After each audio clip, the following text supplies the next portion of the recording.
If you don't understand your data, what it is, where it lives, and how sensitive it is, you can't protect it. And it's easy to assume that you're covered. Maybe you've already got data loss prevention or DLP running with near real-time detection, which is helpful, yes, but it's not enough. Protecting data today means going beyond what traditional text scanning can catch and making sure that those harder to parse file types are covered too.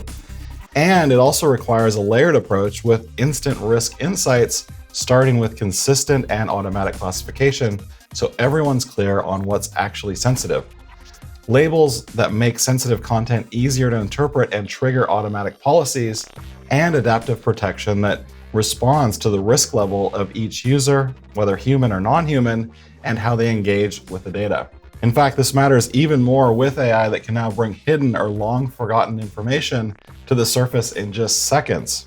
Now, to walk us through all of this, I'm joined by Microsoft Mechanics expert, Matt McSpirit. Thanks, great to be back. Okay, so before we get into solutions, why don't we unpack this a bit more? So for a lot of people, even as they adopt AI, there's this notion that maybe DLP is good enough. It's finding things like credit cards. It's also looking at things like financial information, identity numbers, addresses, etc., even if you aren't paying attention, by the way, to where that information is stored. So is it even worth the extra effort in doing something else? Well, these are all fair points, and DLP is one powerful piece of the puzzle. And part of its appeal is that it works without the need to label or add any metadata to your content.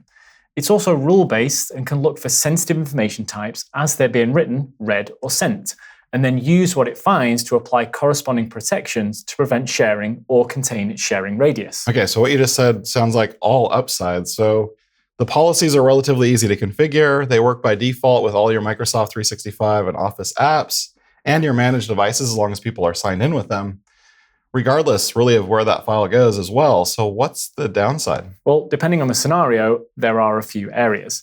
First, there's speed of detection and response. Now in this case, I'll show you an example of DLP in action. I'll paste in a few thousand words from my clipboard into this Word document. And now DLP will compare it with hundreds of sensitive information types like bank numbers or IDs, dozens of trainable classifiers like contracts or patent applications, and do cross-lookups against exact data match and more, which based on physics, orchestration, and query speeds takes time. And it's only when the policy tip appears, whether I choose to apply the recommendation or not, that the content is protected. As you can see, I can't now share this file externally because DLP has found sensitive information. So there's a window of time based on a number of factors for DLP to find sensitive information and apply protection. Next, breadth of coverage is another area. You might have file types that can't be scanned for text easily, like these files synced on my OneDrive location. These are proprietary file types from line of business apps as well as 3D CAD files. So in this case, you'd need a different way to identify the sensitivity of these files and protect the container of the files themselves, like you can see with this rights-protected document using the RCAD file extension. And that makes a lot of sense. Even though compute and detection are getting faster, if you've got like a 100-page document and it's got, or maybe a massive spreadsheet, it's got passport numbers or similar things buried in it, it's going to take significant time then to find that sensitive info. Right, and if we add AI to the picture, which needs to orchestrate access to data across multiple data sources to respond in milliseconds, this isn't the optimal approach when speed of response counts.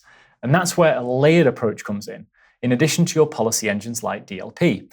It's important to augment what you're doing with unified data classification.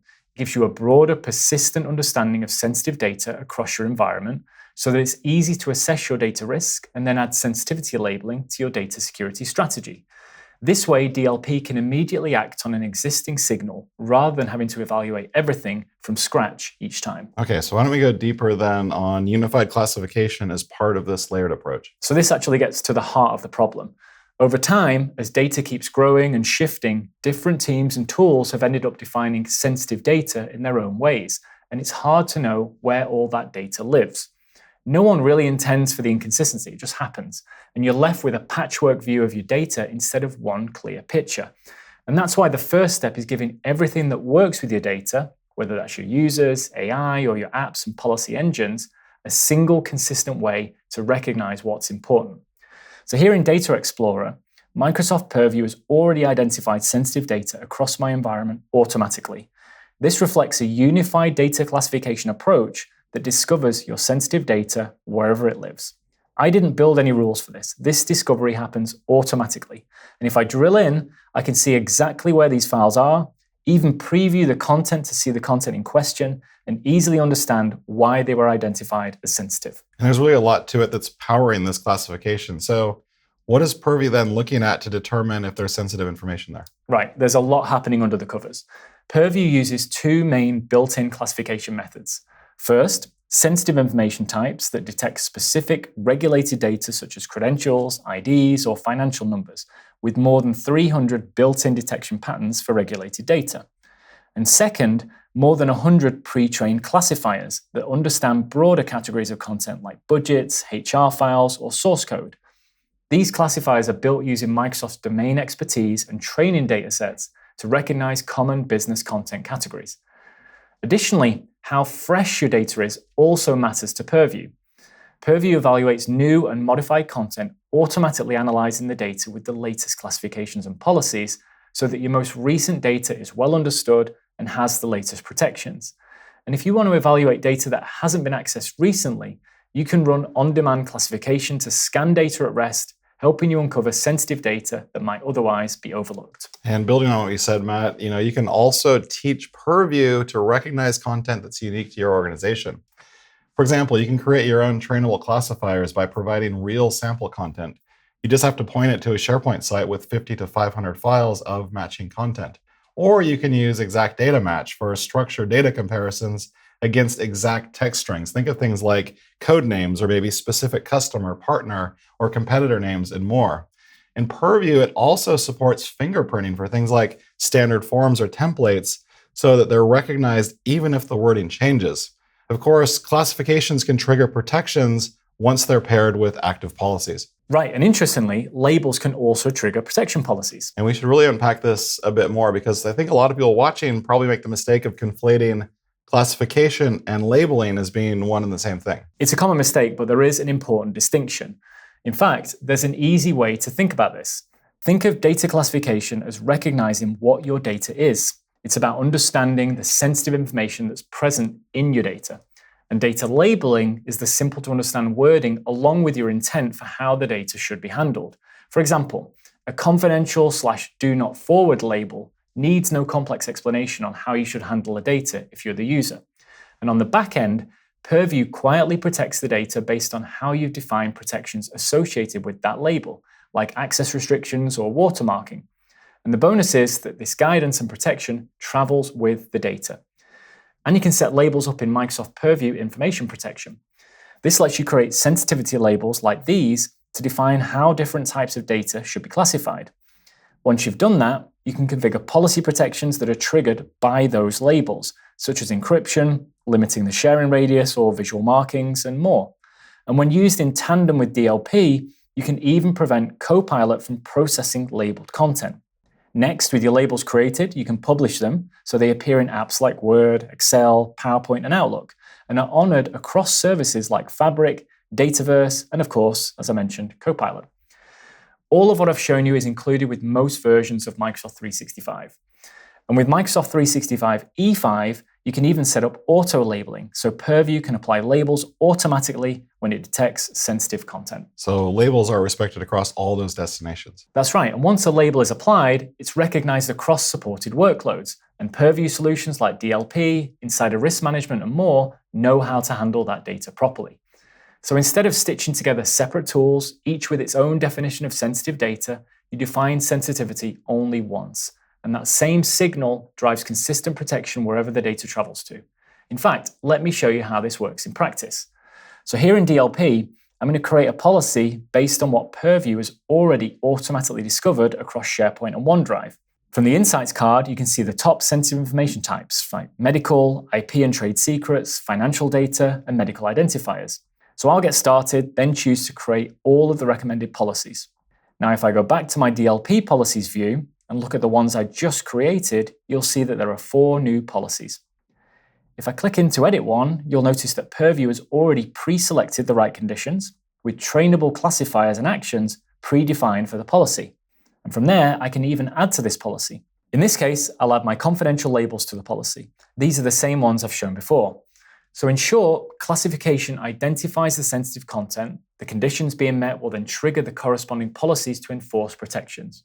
This reduces configuration effort and ensures consistency across your environment. And in insider risk management, labels work as risk signals too. So here in the policy template, I'm adding a condition that focuses on activity involving items labeled confidential. That way, if users, including non-human agents, exfiltrate or misuse high-value labeled data, printing it, copying it to external storage, or sharing externally, IRM will automatically elevate their risk score based on the activities against the labeled data. So labels also help enforce adaptive protections based on the risk profile of who, whether that's a human user or a non-human AI agent, and their activities with the data, what we call adaptive protection. Okay, so now we've got all of our policies in place. Why don't we see how those protections show up in the flow of work, including AI interactions? So first, I'm going to upload the same file that Matt showed before, but this time it has a confidential label applied. So when I try to share it externally, you can see that I'm blocked instantly because that label is detected right away. DLP blocks the action based on the label, and this again is before that file could be scanned for sensitive information. Now I'm going to switch desktops. On the left here is a window with a synced folder in File Explorer, and you can see that there are proprietary file types and CAD files like we saw before, and each are labeled, but cannot be analyzed for sensitive information types or classifiers. So with the labels applied to these encrypted P files as they are, if I do try to drag and drop a file into my removable USB drive location in the window on the right, you'll see I get a data loss prevention notification. Now, because in this case, I'm under the file count threshold that we set before in policy, I can allow or override this, but I would have been blocked outright if I had transferred multiple files. Now, again, the labels in these uncommon file types are what triggered the data loss prevention policy. And Insider Risk Management is also watching for risky handling of labeled content. For example, I can currently access this highly confidential acquisition site and see all the documents contained within it for the moment. That said, though, because I just attempted to copy confidential information to my external USB drive, that's going to catch up with me and automatically change my risk profile. So now, after some time has passed, if I try to access that same site, I'm blocked outright and denied access. The protection automatically adapted to my heightened risk profile and blocked the site without the administrator even needing to take any action. And by the way, the same assessment against risk profile would happen if it was an AI agent and it tried to do the same thing. And beyond agents, why don't we look at label protection and how that works in general with AI? So here I'm in Copilot and I have a document uploaded to SharePoint. So I'll prompt Copilot to summarize the file named Relic Cloud Acquisition. And you'll see that Copilot will first check the user's permissions and the presence of a label before it does anything. Now, because this document is labeled as highly confidential and we have a DLP policy in place to block Copilot from processing sensitive files, it tells me that it can't summarize that content because of its sensitivity label. So from creation to risky behavior and even Copilot interactions, the same sensitivity label ensures consistent protection. But the work is never really done. New data keeps coming and risk changes over time. That's where, because you've already classified your data, Purview's Data Security Posture Management, or DSPM, addresses this by continually assessing your data risk. It's deeply integrated across Microsoft and beyond, giving you one centralized place to discover unprotected sensitive data across your entire digital estate, including select non-Microsoft services. Built-in intelligence continually assesses data risk to help you prioritize and mitigate high-risk exposures, taking advantage of recommendations where you can strengthen your policy directly from DSPM itself. AI observability features also give you granular insight into what agents are doing and any risk they may introduce.